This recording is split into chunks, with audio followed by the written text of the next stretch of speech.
اور جا کے دیا بجھا دینا. ہم ہاتھ ہلاتے رہیں گے, مہمان روٹی کھاتا رہے گا.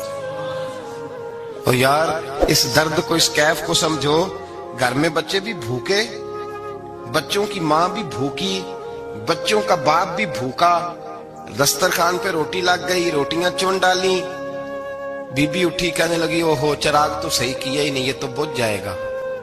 حوصلے مند بی بی جس نے بچے بھوکے سلا دیے.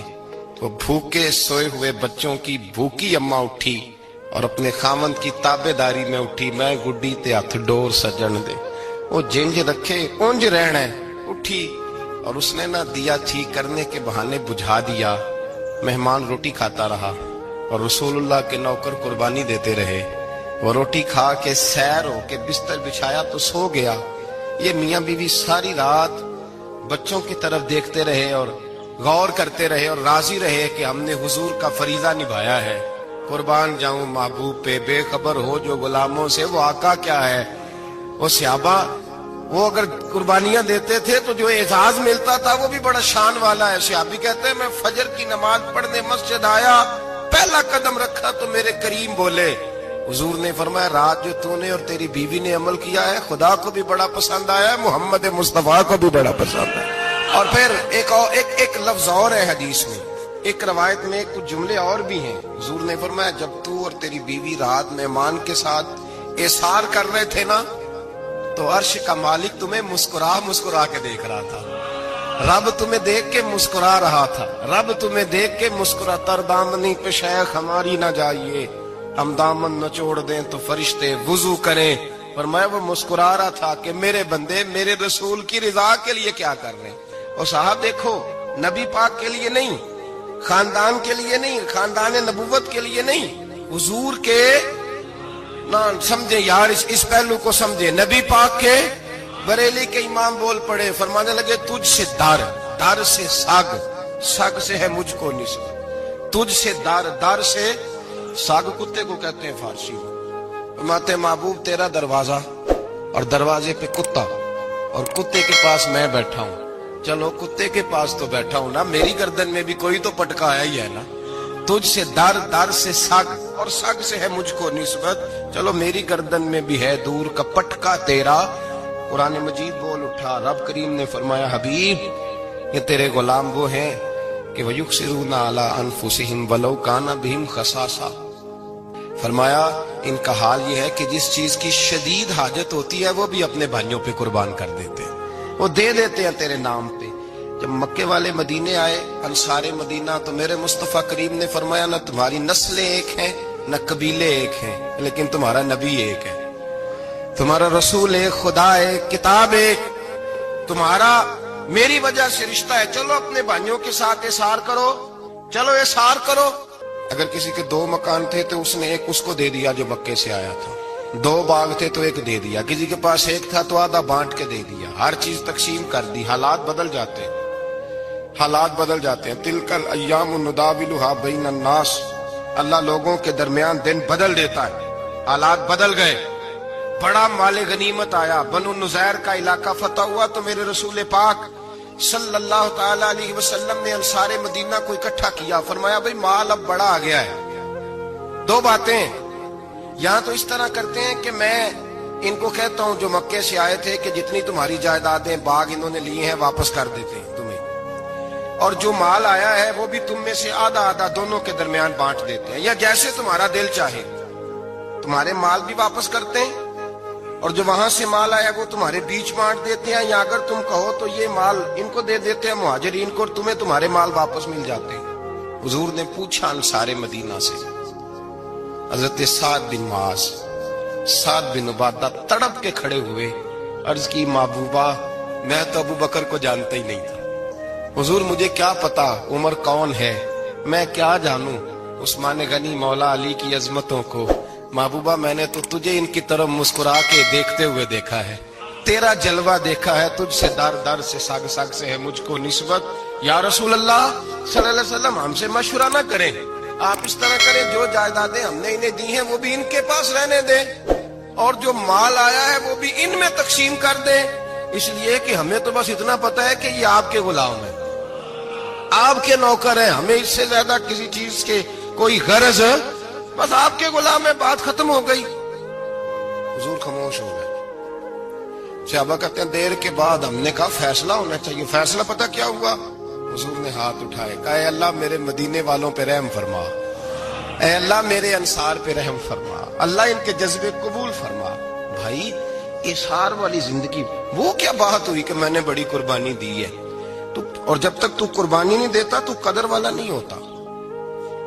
جو چیز قربانی سے حاصل ہوتی ہے اس کی قدر ہوتی ہے, جو چیز مفت میں آ جاتی ہے اس کی کوئی قدر نہیں ہوتی, کوئی قدر نہیں. میں اکثر سوچتا ہوں کہ حضرت خواجہ اجمیری کے خلیفے اجمیر میں بھی تو ہونے چاہیے تھے نا, لیکن ان کے خلیفے اجمیر میں نہیں ہوئے, دلی میں ہوئے. تو میں سوچتا ہوں دلی والوں کے خلیفے دلی میں ہونے چاہیے, لیکن دلی میں نہیں ہوئے, پاک پتن میں ہوئے. تو پاک پتن والوں کے یہاں ہو جاتے. وہ اس لیے کہ قربانی جو دیتا ہے نا, جو دور سے چل کے آتا ہے وہ قربانی کرتا ہے, قربانی دیتا ہے, اس کو قدر زیادہ ہوتی ہے. ہم نے کسی شے کے لیے کبھی قربانی نہیں دی, نہ دین کے لیے, نہ قرآن کے لیے, نہ مسجد کے لیے, نہ شیخ کے لیے, نہ طریقت کے لیے. قربانی تو ہے ہی نہیں. تو جو شے مفت ملتی ہے اس کا نہ مزہ آتا ہے نہ قدر ہوتی ہے. جو چیز قربانی کر کے لیتے ہو نا, قربانی کر کے, اس کی قدر ہوتی ہے. کسی لیے کہا تھا کسی درویش نے, اس نے کہا تھا قدر نبی دا ایک کی جانن دنیا دار کمینے, قدر نبی دا جانن والے سو گئے وچ مدینے. ان سے پوچھو نا, ان سے پوچھو ان حضرات کو کتنی قدر تھی. قربانی اپنی زندگی میں دینا سیکھے. ایک ہوتی ہے بندے کی ذاتی خواہش, اس کو کچلنا بڑا مشکل ہوتا ہے. قربانی بڑی ضروری چیز کا نام ہے, اور جو قربانی دینا سیکھ جاتا ہے وہ بچ جاتا ہے. کتیا 6 بچے جنم دیتی ہے لیکن قربانی نہیں دیتی بچوں کی, تو ریوڑ نہیں بنتے, اجڑ نہیں بنتے. بکری 2 بچے پیدا کرتی ہے اور سال کے بعد ہزاروں بچوں, لاکھوں بچوں کی قربانی دیتی ہے, پر پھر بھی جدھر جاؤ بکرے ہی بکرے نظر آتے ہیں. جو قربانی دینا سیکھ جاتا ہے نا, یزید نے کوئی قربانی نہیں دی, اس لیے کوئی شخص بھی کھڑا ہو کے نہیں کہتا, حالانکہ 14-15 بیٹے تھے یزید کے, کوئی بھی کھڑا ہو کے نہیں کہتا میں اس کی نسل میں سے ہوں. امام حسین نے ساری قربانی دے دی. ایک زین العابدین بچے تھے, پوری دنیا میں اللہ نے سید عطا فرمائے ہوئے ہیں. جو قربانی دینا سیکھ جاتا ہے وہ بچ جاتا ہے. ہم نا قربانی کیا, ہمارے پاس تو اضافی شے ہے وہی دینے کو تیار نہیں. جب آپ تیار ہی نہیں تو سودا ہی نہیں کر, آپ نکلے ہی نہیں میدان میں, تو حاصل کیسے ہوگا؟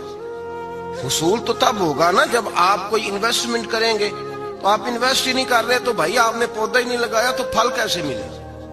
قربانی نہیں دی تو وہ درجہ کیسے ملے؟ اس کے لیے تو قربانی ضروری ہے. اب تمام صحابہ کی زندگی پڑھ لیں, حضرت ابو بکر سے لے کر حضرت بلال تک, یہ سارے قربانی والے ہیں. آپ تمام اولیاء کی صفت پڑھ لیں, حضرت غوث اعظم, جیلانی, داتا علی اجمیری, خواجہ معین الدین, یہ سب قربانی والے لوگ ہیں. قربانی دیتے رہے تو بچے ہوئے. ان کے جو ساتھ تھے وہ بھی قربانیوں والے تھے. قربانی حصہ ہے طریقت کا, قربانی ضروری ہے. اور ہمارے صوفیاء تو کہتے ہیں جس شخص نے تصوف میں آ کے قربانی نہیں دی. بزرگوں کے پاس ایک شخص آیا, غالباً خواجہ نظام الدین محبوب الہی کی بات ہے, میرے ذہن میں نام پورا نہیں سما رہا. تو ایک مرید نے آ کے کہا حضور زکوٰۃ کتنی دینی ہے؟ فرمایا 2.5%. تھوڑی دیر کے بعد حضرت نصیر الدین چراغ دہلوی آ گئے, کہا حضور اللہ کے راستے میں کتنے دینے ہیں؟ فرمایا 50%. ایک ساتھی قریب بیٹھا تھا, اس نے کہا پہلے کے لیے 2.5% کا فتویٰ تھا, اس کو کہہ دیا دے دے. چند منٹ گزرے تو حضرت امیر خسرو بھی آ گئے, کہا حضور زکوٰۃ کتنی دینی ہے؟ فرمایا جو ہے سارا ہی لے آ, تیری 100% ہے. تو وہ ساتھی جو قریب بیٹھے تھے اس نے کہا بابا فتوے علیحدہ علیحدہ ہے. فرمایا فتویٰ ایک ہی ہے, بندے علیحدہ علیحدہ ہے. فتویٰ ایک ہی ہے, مجھے پتا ہے کون کتنے دے سکتا ہے. وہ جس کو میں نے 2.5% کہا ہے وہ بھی جا کے حساب کتاب کرے گا, اس نے 2.5 بھی پورا نہیں دینا. فرمایا جس امیر خسرو کو میں نے کہا نا سارا لے آ, اس کا دل کرے گا میں اپنا مکان بھی توڑ کے لے آؤں. میں نے فتویٰ ایک ہے, بندہ دیکھ کے بات کی ہے. بھائی قربانی نہیں ہے, اظہار ہی نہیں ہے, جذبہ ہی نہیں ہے, ہمارا مزاج ہی نہیں ہے. لیکن نا یہ اب ایک تو شریعت کی قربانی ہے نا, یہ تو اس پہ بھی لوگ بڑا سوچیں گے, اس پہ بھی لوگ بڑا سوچیں گے.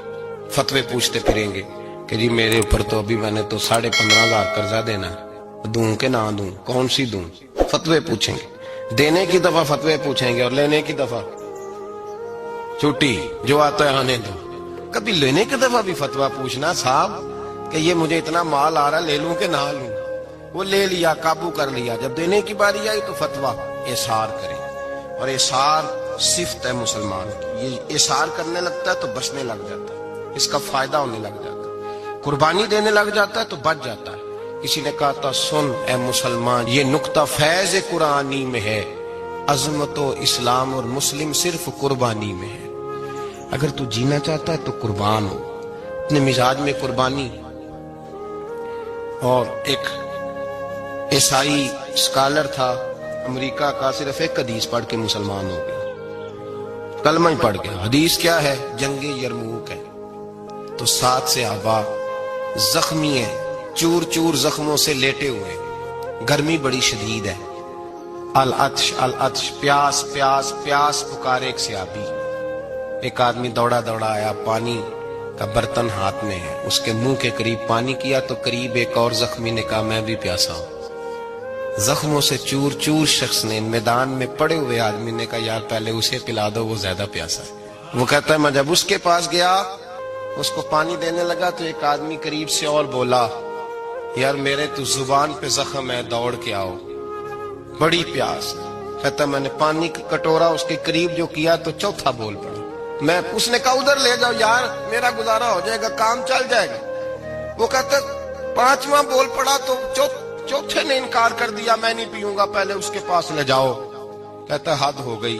7ویں تک میں آیا، اور جب میں 7ویں تک آیا تو پہلے نے پھر چیخ ماری۔ تو فرماتے ہیں وہ 7واں کہنے لگا نہیں ادھر لے جا یار، اس کو پیاس زیادہ لگی ہوئی ہے۔ کہتے جب میں اس تک گیا تو وہ جام شہادت نوش کر چکا تھا۔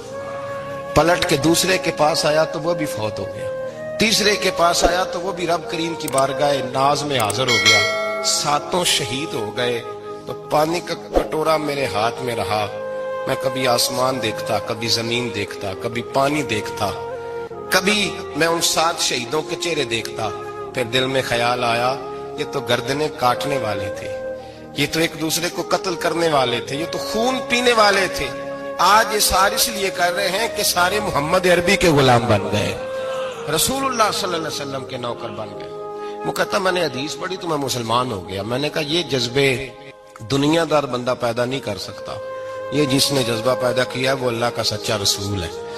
میرے بھائی اظہار کا مزاج پیدا کریں۔ قربانی تو نہیں رہی معاشرے میں، اظہار ہی تو نہیں ہے۔ ہم روایتیں پڑھتے ہیں سنتے ہیں، لیکن آپ یقین کریں پنکھے کے نیچے مسجد میں ایک دوسرے کو جگہ دینے کو تیار نہیں۔ جب پنکھا ہے نا چل رہا ہے تو کوشش ہے کہ مجھے عین اس جگہ ملے جہاں پنکھا چل رہا ہے۔ اتنا بھی اظہار کرنے کو لوگ تیار نہیں، اتنا بھی۔ اور درجے بڑے بڑے لینے چاہتے ہیں، بڑے بڑے درجے۔ وہ ہمارے پاس لوگ آتے ہیں، 2-4 لفظ لکھے ہوتے ہیں نا نام کے ساتھ، کوئی علامہ لکھ دیتا ہے، کوئی پیر صاحب لکھ دیتا ہے، تو لوگ بڑی باتیں پوچھ لیتے ہیں۔ کئی دفعہ آ کے پوچھتے ہیں میرا زیارت کرنے کو دل کرتا ہے۔ میں کہتا ہوں یار تو نے آخری سیڑھی پہ پیر رکھ دیا ہے، بالکل آخری پہ۔ دل تو تیرا جس چیز کو کرے گا تو وہ کرنے لگ جائے گا۔ پہلے شروع تو ہو۔ حضرت جنید بغدادی رحمت اللہ تعالی علیہ، وہ دریا کنارے کھڑے تھے تو آپ دریا کے اندر پیر رکھا آگے جانے کے لیے۔ یہ اعلیٰ حضرت نے لکھا ہے واقعہ ملفوظات شریف میں۔ دریا پار کرنے کے لیے پیر رکھا تو ایک شخص کہنے لگا حضور مجھے بھی ساتھ لے لیں۔ آپ نے فرمایا میں دریا پار کروں گا تو اس طرح کرنا، میرا کرتا پکڑ لے اور یا جنید یا جنید کہنا شروع کر دے، یا جنید یا جنید۔ اس پہ فتویٰ بھی لگ جاتا ہے، پر کیا کرے، مسئلہ تو صحیح ہے نا۔ تو پیر میرا پیچھے سے کرتا پکڑ لے اور یا جنید کہا ہے۔ وہ کہتا ہے پیر رکھا نا حضرت نے پانی میں تو میں بھی پیچھے۔ تو حضرت جنید بغدادی کیا کہتے ہیں یا رحمان یا اللہ، یا رحمان یا اللہ، وہ خود یہ پڑھ رہے ہیں اور مجھے لگایا یا جنید۔ کہتے ہیں دریا میں وہ بھی چلنے لگے تو میں بھی، یوں لگا جیسے پکے فرش پہ چل رہے ہیں۔ کہتے ہیں تھوڑا سا گزرا تو میں نے کہا بابا خود یا رحمان یا اللہ کہہ رہا ہے اور مجھے یا جنید پہ لگایا ہوا ہے، تو چلو میں بھی یا رحمان یا اللہ پڑھتا ہوں۔ کہتے ہیں میں نے یا رحمان یا اللہ کہا تو میں ڈوبنے لگ گیا، دریا میں ڈوبنے لگا۔ حضرت فرمانے لگے تجھے کہا نا یا جنید کہہ، کہتے پھر یا جنید کا تو پھر اوپر آ گیا. تھوڑا اور جا کے اب شیطان باز تو آتا نہیں، الذی یوسوس فی صدور الناس، یہ جاتا تو دل تک ہے نا، باز تو آتا نہیں. دن میں 36 دفعہ تو مشورہ دیتا ہے کہ سیدھی سیدھی نماز پڑھو، یہ کس چکر میں لگ گئے، روز تو تقریر کرتا ہے. کہتا پھر دل میں وسوسہ آیا تو پھر میں نے جا کے کہا کہ یہ مجھے خود یا رحمان یا اللہ اور میں یا جنید. پھر میں نے کہا یا رحمان یا اللہ تو پھر ڈوبنے لگا. کہتے ہیں بابے نے پکڑ کے نکالا، کہا چپ کر کے یا جنید کہہ اگر پار جانا ہے تو یا جنید کہہ. کہتے کنارہ آ گیا تو میرے دل میں خود ہی تھی، وسوسہ تھا کہ بابا تو یا رحمان یا اللہ کہے تو ترے، میں کہوں تو ڈوبے. میرے دل میں وسوسہ تھا.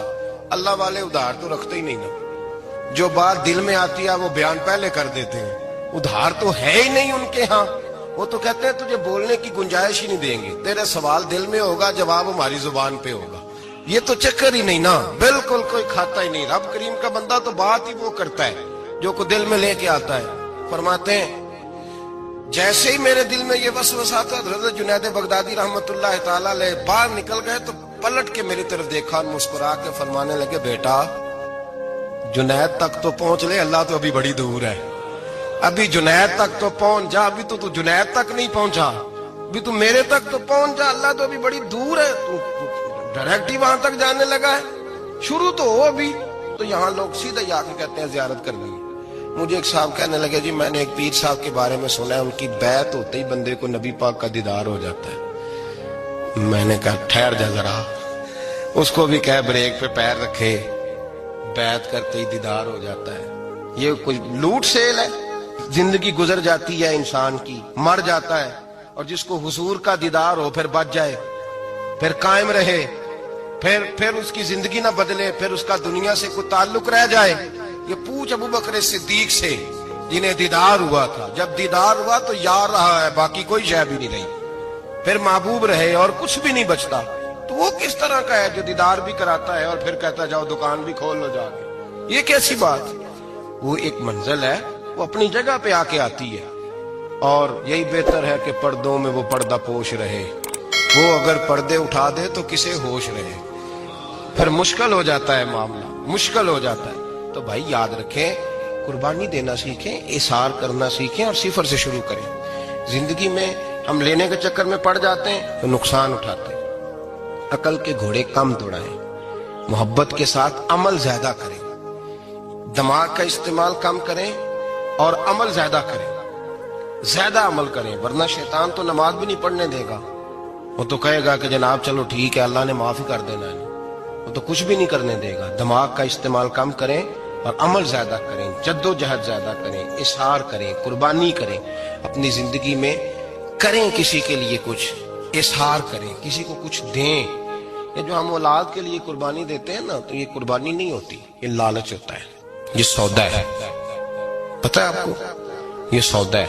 ہم بچپن میں ان کی خدمت کریں گے، یہ بڑھاپے میں ہماری خدمت کریں گے. تو یہ تو تجارت ہے، یہ کوئی اصول نہیں. میرے بچے بڑے ہو گئے تو مجھے خیر صلی اللہ، تجارت ہے بھائی، یہ تجارت ہے، یہ قربانی نہیں. تو تجارت ہے. یہ آپ جو کر رہے ہیں یہ تو کمیٹی ڈال رہے ہیں آپ، اور چونکہ نیت یہ ہوتی ہے خدمت کی تو پھر نصیب والوں کو خدمت ملتی ہے، قسمت والوں کو ملتی ہے. ورنہ بچے کہتے ہیں ابا جی ٹھیک ہے آپ نے ہماری خدمت کی تو سارے کرتے ہیں، آپ نے کو نوکی تھوڑی کی ہے. چھٹی آپ وہاں بیٹھیں، چائے ملے گی وقت پہ پہنچے گی، لیکن آپ مداخلت نہ کریں کسی چیز کے اندر، تجارت نہ کریں، اظہار کریں، قربانی کریں. ہمارے صوفیاء یہ کہتے ہیں اولاد سے بھی توقع نہ کرو خدمت کی، نہ توقع کرو. بس یہ کہو کہ میرا رب مجھے بڑھاپے. دیکھیں نا نبی پاک صلی اللہ علیہ وسلم نے دعا مانگی، اے اللہ ارذل العمر ہونے سے بچا، عمر کے اس حصے سے بچا جس میں دوسروں پر انسان بوجھ بن جاتا. دعا مانگا. تو یہ لالچ بھی نہ کبھی زندگی میں رکھیں کہ میری فلاں آدمی خدمت کرے گا، یہ لالچ بھی برا ہے، اس پر بھی توجہ نہ کریں. اپنی دنیا آپ پیدا کر اگر زندوں میں ہے، سر آدم ہے، ضمیر کن فکاں ہے زندگی.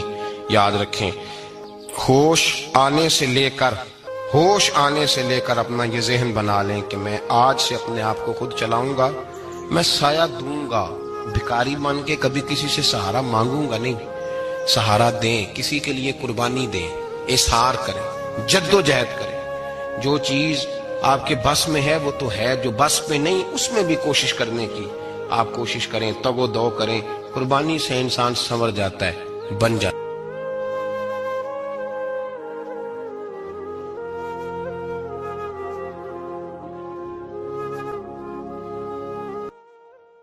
اگر آپ کو ہماری یہ ویڈیو اچھی لگے تو ہمارے چینل کو سبسکرائب کرنا نہ بھولیے گا. شکریہ.